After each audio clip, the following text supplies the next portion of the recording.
सहभागी आहोत. सगळेजण सहभागी आहोत. सर्व त्या दिवशी गडावर आले तिथं भेट झाली नाही म्हणून भेट घेण्यासाठी आलो. हो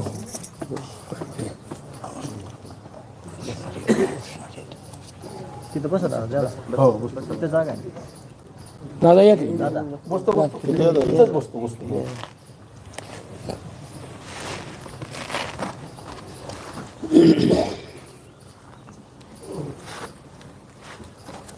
असे दुःख कोणाच्याही वाट्याला येऊ नये. ते आलं तर ते पेरवायची शक्ती खूप खूप मोठी.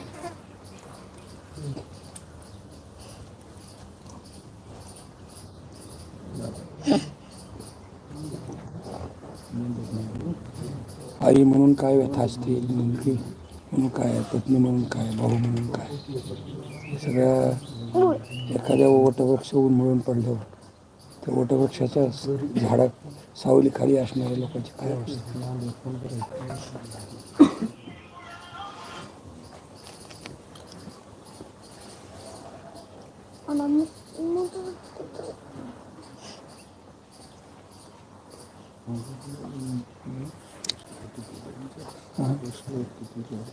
वैष्णवी वैभवी हो नाही वैभवी हाय पूर्वी हो हो त्या दिवशी त्याची आई ही हो म्हणजे वैभवीची आई. वैभवीची आई. संतोषची माणसं ही संतोष वैभवीची हो त्याची आई. संतोष मी त्याचा मामा हो हो धनु हो भाऊ बरोबर भाऊ जे आहेत हे बाकी आमचा परिवार सगळा. हो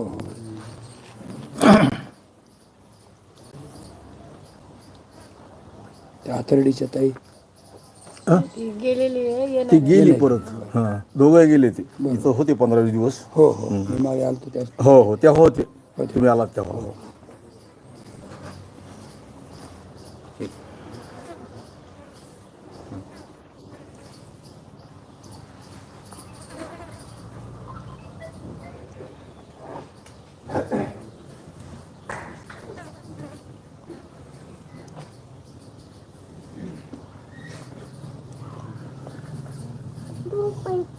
सांत्वन करायला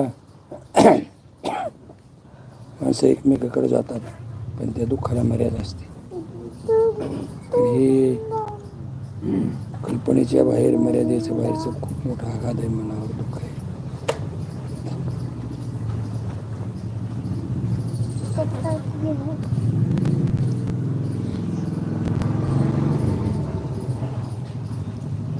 दुःखाची तीव्रता संप्रदाय थोडीफार कमी करू शकेल, दुसरी कुठली शक्ती करू शकत नाही. हो ना. संप्रदायाचं कामच असते पहिल्यापासून समाजाला इनबॅलन्स ठेवण्याचं काम संप्रदाय. संप्रदायातली कुठलीही कुणी आलं तरी आम्ही कुटुंबाशी त्यांची भेट घालून जातात नाही. हो ना. आले ना कुठले हो. संप्रदायातले महाराज हे तुमचं पिंडाचं संप्रदाय घराण्याचं पिंड आहे ना तुमचं आणि गावाचा घराचा.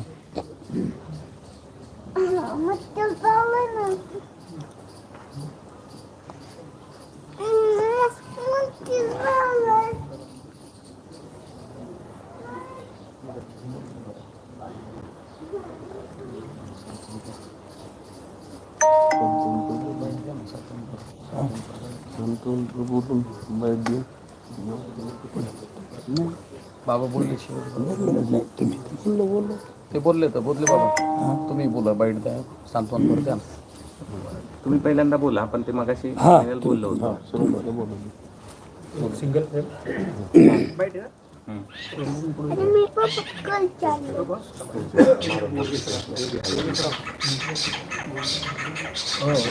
काशी थोडं गुण पुढे कर.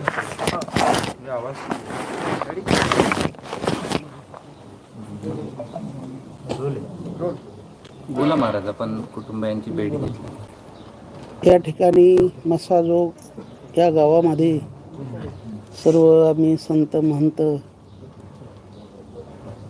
या कुटुंबियाची भेट घेण्यासाठी या ठिकाणी आलेलो आहोत. सर्व हे नारायणगडावर दर्शनासाठी आले होते, परंतु आम्ही बाहेरगावी कार्यक्रमाला गेलो होतो. भेट न झाल्यामुळं आम्ही फोनवर संपर्क झाला. आता येता येत नाही. आम्ही नक्की एक दिवशी तुमच्या भेटीसाठी नक्कीच येऊ. आणि तुमच्या या डोंगरासारख्या दुःखामध्ये आम्ही सर्व वारकरी संप्रदायातील मंडळी सहभागी आहोत आणि आम्ही मुद्दाम सर्व कुटुंबियाची भेट घेण्यासाठी या ठिकाणी आलेलो आहोत.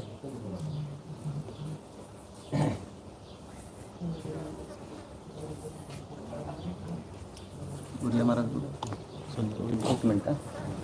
सर उरले महाराज जा का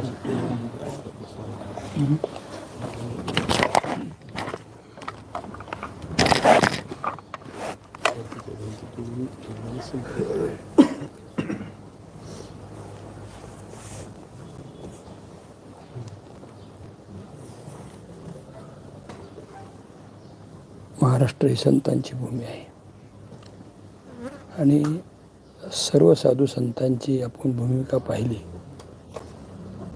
राजसत्तेने समाजाला सुविधा द्याव्यात, पण साधू संतांनी समाजाला संस्कार द्यावेत, मानवतेची शिकवण द्यावी. माणसाने माणसाकडं जाती धर्माच्या कक्षा ओलांडून माणूस म्हणून पाहावं, सामाजिक शांतता सुव्यवस्था राखावी. याच्यासाठी कैवल्य चक्रवर्ती, संत सम्राट ज्ञानेश्वर महाराज आदी, जगद्गुरू तुकाराम महाराज असतील, नाथ महाराज, गोरोबा काका आदी सर्व संत, सावता महाराज या सर्व संतांनी, एवढंच काय कबीर, मुमीन, लतीफ, मुसलमान या सर्व जाती धर्माच्या संतांनी ही परंपरा समाजाला शिकवून देण्याचं काम केलेलं आहे. आणि अशा महाराष्ट्रामध्ये अशी इतकी संतोषजी देशमुख यांची निर्गुण हत्या झाली ही बातमी ऐकल्यानंतर महाराष्ट्र हे आपण ह्या महाराष्ट्रात घडली असं म्हणून म्हणतो, पण महाराष्ट्राच्या बाहेरही जगभरात अनेक लोकांना हे दुःख इतकं होरपळलेलं आहे हे शब्दाच्या पलीकडं. आणि अशा मोठ्या दुःखाला, अशा मोठ्या संकटाला ह्या देशमुख कुटुंबाने सातत्याने ह्याला फेस करण्याचं काम चालू आहे. या निमित्ताने समाजातील सर्व स्तरातील सर्व घटक या घटनेमुळे सर्वांचं मन होरपळून गेलेलं आहे. सर्वांच्या पुढे एकच दृष्टिकोन आहे, संतोषजी देशमुख यांची निर्गुण झालेली हत्या, या अन्यायाला न्याय मिळावा आणि देशमुख कुटुंबाला एवढ्या संकटातून बाहेर निघण्यासाठी परमेश्वराने त्यांचं मनोधैर्य वाढवावं. आज मी मगाशी बोलून गेलो, आई या नात्याने एखादा मुलगा जर एक गावाहून यायला उशीर झाला तर आईचं मन किती होरपळून जातं, का उशीर झाला. पण आपल्या डोळ्यात एकच मुलाची म्हणजे मुलाची अशी हत्येची वार्ता ऐकून आईला काय वाटलं असेल, पत्नीला काय वाटलं असेल, मुलीला काय वाटलं असेल, भावाला काय वाटलं असेल. एवढंच नाही तर आपल्या बहिणीचा मुलगा म्हणून ज्याने तळहाताप्रमाणे आपल्या मुलापेक्षाही काकणभर लक्ष देऊन आमचे गोकुळदादा आणि ह्या सर्व कुटुंबाने लक्ष दिले. या गावकऱ्यांनी देखील अगदी संतोषजी आमच्या भूमीचा भूमिपुत्र समजून त्यांच्या नेतृत्वाला सातत्यानं बळ देण्याचं काम केलं आणि त्यांनी खूप मोठा विकास केलेला आहे. अशा कुटुंबाची दुःखद घटना आमच्या संप्रदायातील, आपण जे आपल्या संप्रदायातील सर्वांनाच दुःखद वाटलेली आहे, फार मोठी हानिकारक वाटलेली आहे. आम्ही पांडुरंगाच्या चरणी प्रार्थना करतो की यांना देवाने मनोबल द्यावं. बाकी सर्व बाजूनी सर्व मंडळी आपापल्या पद्धतीने या कुटुंबाच्या पाठीशी, महाराष्ट्राच्या आणि बाहेरचा कुणी त्यांच्यापासून दूर आहे असं नाही, प्रत्येक जण या कुटुंबाकडे डोळे लावून बसलेला आहे. महाराज काही दिवसापूर्वी भगवान गडाचे महंत त्यांनी एक भूमिका घेतली होती, धनंजय मुंडे यांच्या गड पाठीशी आहे अशी भूमिका घेतली होती. तुम्ही पण महाराज संत परिषदेचे अध्यक्ष, एका महाराजांनी अशी राजकीय भूमिका घेणं त्याच्याकडे तुम्ही कसं बघता महाराज म्हणून? एक गंमत अशी आहे, आपली संत परंपरा ही प्रत्येकाकडं मानवतेनं पाहते, समतेनं पाहते. दया करण्याचे पुत्राशी तेच दासा आणि दाशीची अशी आहे. आणि जर संतपीठावरची व्यक्ती, आता मला त्याच्याबद्दल काही बोलायचं नाही, पण आम्ही दररोज कीर्तन प्रवचनातून सांगतो ती गोष्ट अशी की ज्या क्षणी माणसाच्या मनामध्ये एक वेगळी भूमिका आली तर त्या पीठाकडे, त्या व्यक्तीकडे पाहताना माणसाचा दृष्टिकोन जरा वेगळा बनतो. आणि म्हणून त्यांच्या बोलण्यातली काय भूमिका असेल त्यांना माहीत आहे. परंतु या कुटुंबाच्या पाठीशी आम्ही सर्वजणच उभा आहोत. पण ते योग्य वाटतं का तुम्हाला? म्हणजे एका बाबतीत अशी का कारण बोललं पाहिजे, त्यांनी बोललं पाहिजे. आता आज समाजातली परिस्थिती पाहतो, एखादी गोष्ट योग्य असेल तर समाज काही प्रतिक्रिया देत नाही. त्याच्यामुळे वाटतं आमच्यापेक्षा तुम्ही जो पाहताय त्याच्यापेक्षा आधी काही बोला असं मला वाटत नाही.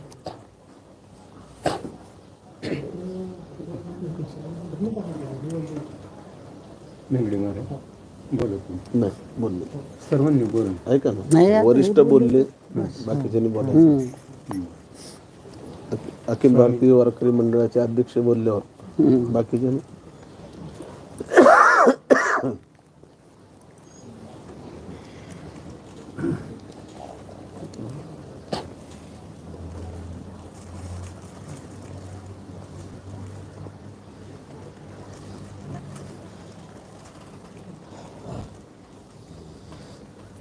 आपण गेलो होतो, सगळी आपली पार्श्वभूमी सांगितली, गावाची, आपल्या कुटुंबाची, संतोष अण्णाची आणि त्या गुन्हेगारांची जे वक्तव्य केलं होतं त्यावर आपण जाणं खूप गरजेचं होतं. नाहीतर चुकीचा मेसेज गेला असता. म्हणून आपण त्यांना त्या दोन्ही आपण आपलं काम केलं.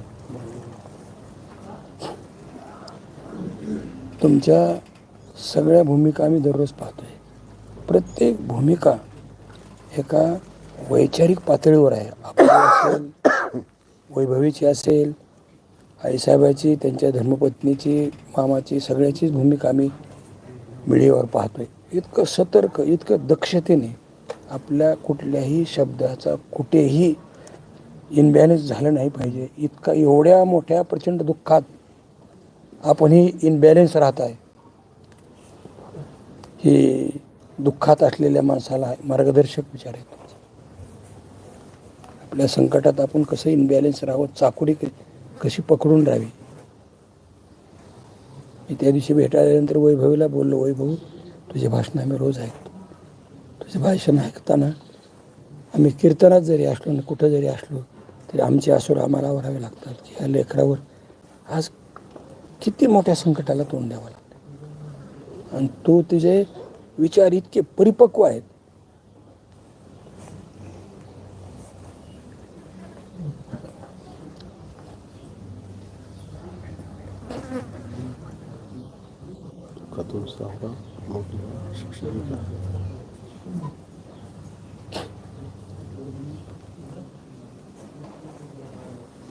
धनंजय भाऊ, आता तुम्हाला आम्ही महाराज लोकांनी काही सांगावं अशी गोष्ट तुमच्या दैनंदिन वक्तव्यातून कुठं वाटत नाही. परंतु संत परंपरा नेहमी समाजाच्या पाठीशी उभी असते. म्हणून आम्ही पांडुरंगाला प्रार्थना करतो, तुमचं मनोधैर्य आहे आजच्यापेक्षा अधिक बळकट व्हावं आणि त्यांचं जे स्वप्न आहे मुलीला घडवण्याचं, कुटुंबाला घडवण्याचं, ते स्वप्न पूर्ण करण्यासाठी सगळे लोक आपल्या पाठीशी आहेत आणि साधू संतांचे आशीर्वाद आणि पांडुरंगाची कृपा आपल्या पाठीशी राहील. मी आपल्या सगळ्याचंही धन्यवाद देतो. पतंगे साहेब सगळ्यांनी ह्या प्रश्नाला न्याय देण्याचं काम केलेलं आहे. खूप खूप आपलं ही सेवा मोठी आहे.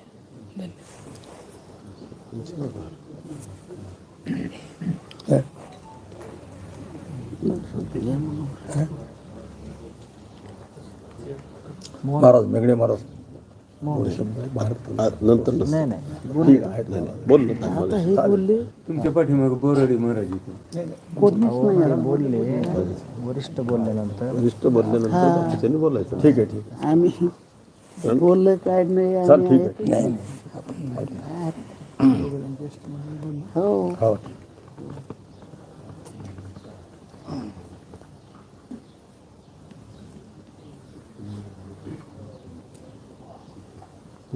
ठीक आहे. चहा घेऊन चहा का? घेतलं. मला यायला वेळ झाला. नाही असं द्या. दर्शन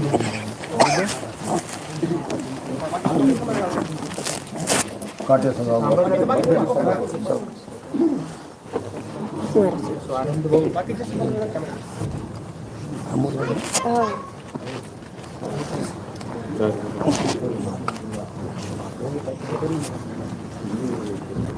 आम्ही सर्वजण तुमच्या दुःखामध्ये सहभागी आहोत. जमलेले सगळे साधू संत महंत सर्वजण देशमुख कुटुंबियाच्या पाठीमागे आहोत आणि अखंड आहोत.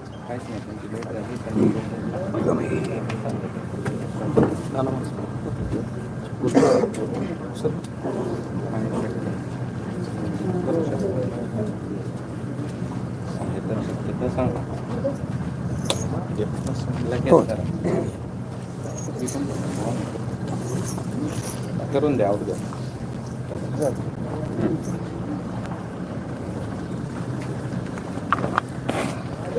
एक मिनिट.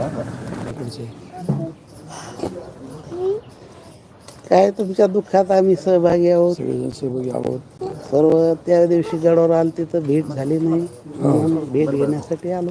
हो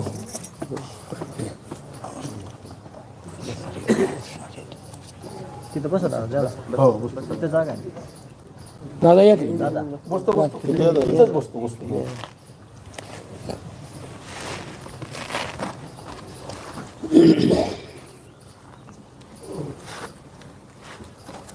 असे दुःख कोणाच्याही वाट्याला येऊ नये.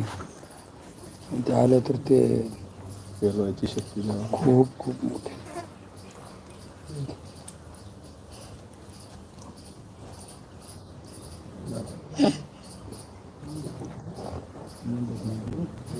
आई म्हणून काय व्यथा असतील, मुलगी म्हणून काय, पत्नी म्हणून काय, भाऊ म्हणून काय, हे सगळ्या एखाद्या वटवृक्ष मिळून पडल्यावर त्या वटवृक्षाच्या